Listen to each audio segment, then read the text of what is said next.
Antik Mısır kültürünü anlattığımız video serimize 3. video ile devam ediyoruz. Bu videomuzda kısaca Mısır'ın hanedanlar öncesi dönemine göz atıp, bu dönemde hayat bulmuş kültürlerden söz edeceğiz. Orta ve geç Neolitik dönemde, farklı bölgelerde insan faaliyetleri devam etmektedir ve dolayısıyla Batı Çöl bölgesinde yerleşim yeri sayısı artmıştır. Dakla Vadisi'nde yerleşim başlamış, Napta Pila'ya ve Birkiseiba'da yerleşimler devam etmiştir.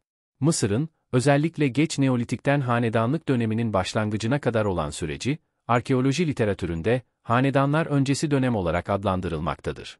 Bu döneme hanedanlar döneminin hazırlayıcısıdır da diyebiliriz. Dolayısıyla Antik Mısır'ın M.Ö. 5000 ila 3050 yılları aralığına, hanedanlar öncesi dönem adı verilmektedir. Hanedanlar öncesi Mısır kültürlerini, Aşağı Mısır hanedanlık öncesi kültürleri ve Yukarı Mısır hanedanlık öncesi kültürleri olarak, iki başlık altında topluyoruz. Öyleyse ilk olarak, Aşağı Mısır'ın hanedanlık öncesi kültürlerini inceleyerek videomuza başlayalım. Orta ve geç Neolitik'ten sonraki süreç içerisinde, yağışlı iklim kuşağının etkisini yavaş yavaş kaybetmesiyle birlikte hareketlilik yaşanmış ve Batı Çöl bölgesindeki yerleşimler Nil Vadisi'ne doğru kaymaya başlamıştır. Bunun sonucunda da hem Aşağı Mısır'da hem de Yukarı Mısır'da farklı kültürel özelliklere sahip topluluklar ortaya çıkmıştır. Aşağı Mısır'ın hanedanlık öncesi kültürlerine baktığımızda, Mısır'ın delta bölgesi olarak adlandırılan bölgesi ve bunun hemen güneyinde bulunan Fayyum kültürü, Merimde kültürü ve Madi kültürü olarak adlandırılan kültürler karşımıza çıkmaktadır. Fayyum kültürü, Fayyum Gölü çevresinde yerleşmiş olan kültürdür. Mısır tarihinde tarımın yapıldığına dair en erken bulguları verir. Mısır tarihinde tarımsal faaliyetler ile ilgili en erken bilgileri Fayyum bölgesinden aldığımız için önemli bir kültür yerleşimidir. Nüfusu genellikle avcı toplayıcıdır. Bu bölgede bulunan, gruplar halinde hasırlarla kapatılmış depolama çukurları, tarımsal faaliyetler açısından bilgi veren en önemli buluntulardır. Tarım faaliyetleri beraberinde artı ürün meydana getiriyor ve bu artı ürünün saklanması, depolanması için belirli alanlar gerekiyordu. İşte bu hasırla kapatılmış gruplar halindeki depolama çukurları, üretilen artı ürünlerin depolanması için kullanılmıştır. Bu kültürde bezemesiz, basit seramik grupları da karşımıza çıkar. Ateş henüz kontrol altına alınamadığı için fırın sistemi yoktur. Dolayısıyla seramikler kontrollü bir şekilde pişirilememektedir. Buna bağlı olarak seramiklerin yüzeylerinde ve civarlarında alacalanmalar görülmektedir. Az sayıda da, kırmızı astarlı, daha iyi durumda seramikler ele geçmiştir. Taş alet endüstrisi olarak da, ok uçları, çakmak taşından el baltaları ve çeşitli kesicileri sayabiliriz.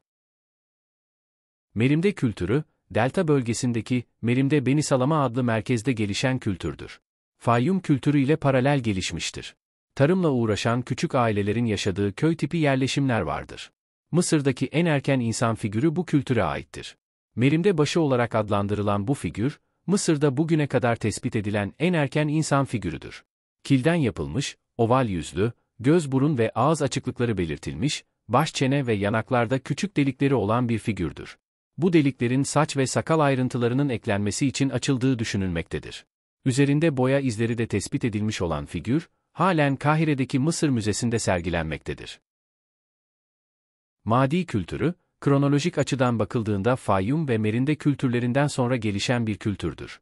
Madi kültürüne ait bulguların çoğu yerleşim ve konut alanlarından gelmektedir. Tespit edilen 3 farklı ev tipi vardır. En önemli olanı, kayalık zemine oyulan 3 metre derinliğe kadar ulaşabilen oval planlı evlerdir. Diğer ev tipleri ise oval kulübeler ve dikdörtgen planlı evlerdir. Evlerin içinde ocaklar ve kısmen yere sabitlenmiş çömlekler bulunur. Bu detaylar bize, bu evlerin kalıcı evler ve yerleşimler olduğunu gösterir. Madi kültürünün en önemli özelliği bakırın Mısır'a gelişiminde önemli bir yere sahip olmasıdır. Mısır'da bakırın ergitildiğine ilişkin en erken bulgulara sahiptir. Bakır eşya üretiminde önemli bir yere gelmiş, bakırdan iğne, zıpkın, balta ve spatula gibi araç ve gereçler imal etmişlerdir. Bakırın ticari olarak bölgeler arası taşınmasında etkin bir rol üstlenmiş, bu bağlamda Güney Filistin ve Sina bölgesiyle düzenli ilişkiler kurmuşlardır. Seramiklere baktığımızda genellikle bezemesiz, dışa çekik ağız kenarlı, dar boyunlu, küresel gövdeli, düz ya da yuvarlak dipli çömlekler görürüz. Bezemeli olanların bezemeleri, kazıma yöntemiyle yapılmıştır. Madi kültürünün önemli ölü gömme gelenekleri vardır. Basit oval çukurlara gömü yapılmış, ölüler hoker olarak adlandırılan, cenin pozisyonunda yatırılmış, ölülerin hasır ya da kumaşlara sarılarak gömüldüğü tespit edilmiştir. Ölülerin yanında çömlekler bırakılmıştır. Ancak bazı mezarlarda ölü hediyesi görülmemiştir. Şimdi de, Yukarı Mısır'ın hanedanlık öncesi kültürlerini kısaca inceleyelim. Hanedanlık öncesi dönemde Yukarı Mısır'da iki kültür karşımıza çıkıyor. Bu kültürler, Badari kültürü ve Nakada kültürüdür.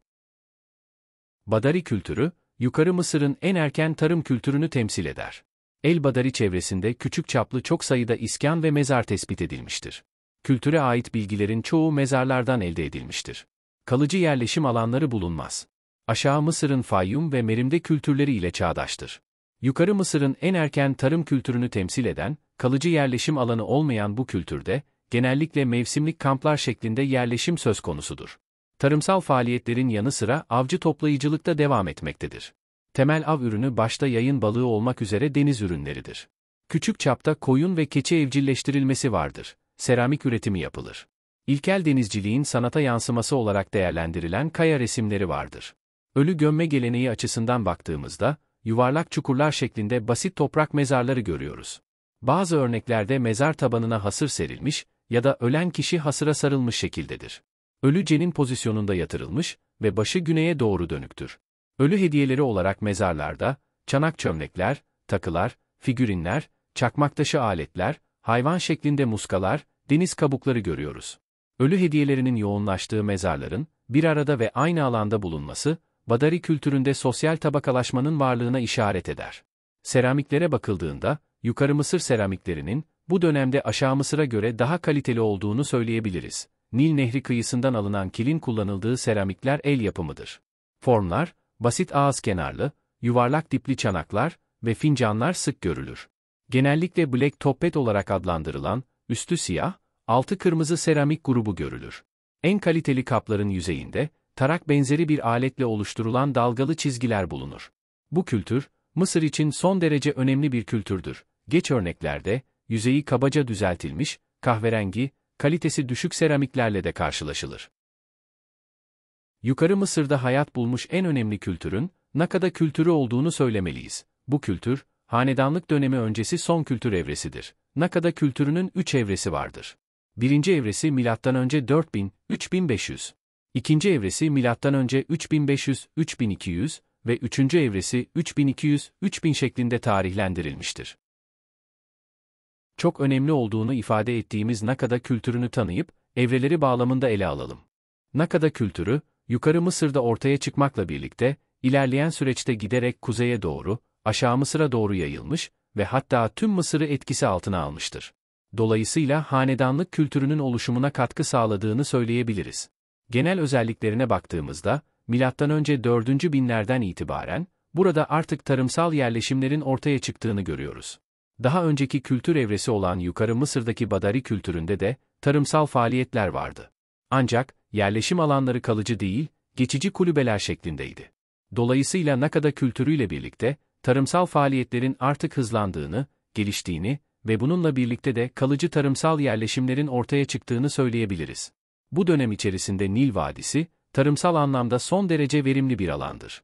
Hatta o kadar çok tarımsal üretim gerçekleştiriliyor ki, artık bu ürünlerin depolanmasının haricinde, satışının, yani ticaretinin yapılmasına da başlanıyor. Dolayısıyla, bu sayede bölgede takas ekonomisi de gelişmiş oluyor. Bu kültüre ait diğer bir özellik de, kerpiç tuğla kullanımının başlamasıdır. Kerpiç tuğlalardan hem ev mimarisinde faydalanılıyor, hem de aynı zamanda mezar yapımında da kullanıldığını görüyoruz. Bu kültüre ait veriler genellikle mezar alanlarından elde edilmektedir.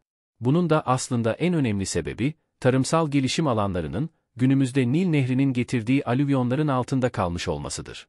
Kültüre ait yaklaşık 3000'den fazla mezarın kazısı yapılmış ve mezarlardan elde edilen bulgulara bakıldığında, ölülerin yüzlerinin batıya bakacak şekilde yatırıldığı görülmüştür.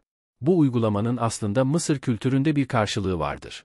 Bu durum, güneşin hareketleri ile bağlantılıdır. Güneşin batıdan batıyor olması sebebiyle, ölülerinin yüzlerini batıya doğru çeviriyorlardı. Sembolik olarak, yaşamdan ölüme geçişi simgelediğini söyleyebiliriz. Pişmiş toprak modellerden, yerleşim alanlarının etrafında sur duvarlarının olabileceği düşünülüyor. Bu kültür evresinde, genellikle dikdörtgen planlı evlerle karşılaşıyoruz.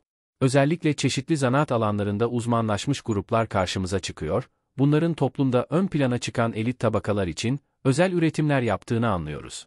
Buradan da toplumda sosyal sınıf farklılıklarının oluştuğu ortaya çıkıyor. Ayrıca bu kültürle ilişkili, fil dişi ürünler ve boyalı seramikler de ortaya çıkmıştır. Hanedanlar öncesi Mısır kültürlerinden bahsettiğimiz video serimizin, izlediğiniz 3. videosunda hanedanlık öncesi Mısır kültürlerinden söz ettik. Serinin 4. videosunda ise, Yukarı Mısır'ın son derece önemli kültürü olmasının yanı sıra, tüm Mısır coğrafyasını etkisi altına almış, dolayısıyla hanedanlık kültürünün oluşumuna büyük katkı sağlayarak, bir nevi hanedanlığın temellerini atan, Nakada kültürünün evrelerinden bahsedeceğiz. Videoları beğenmeyi ve kanalımıza abone olmayı unutmayınız. Yeni konularla, yeni videolarda görüşmek dileğiyle, esen kalın.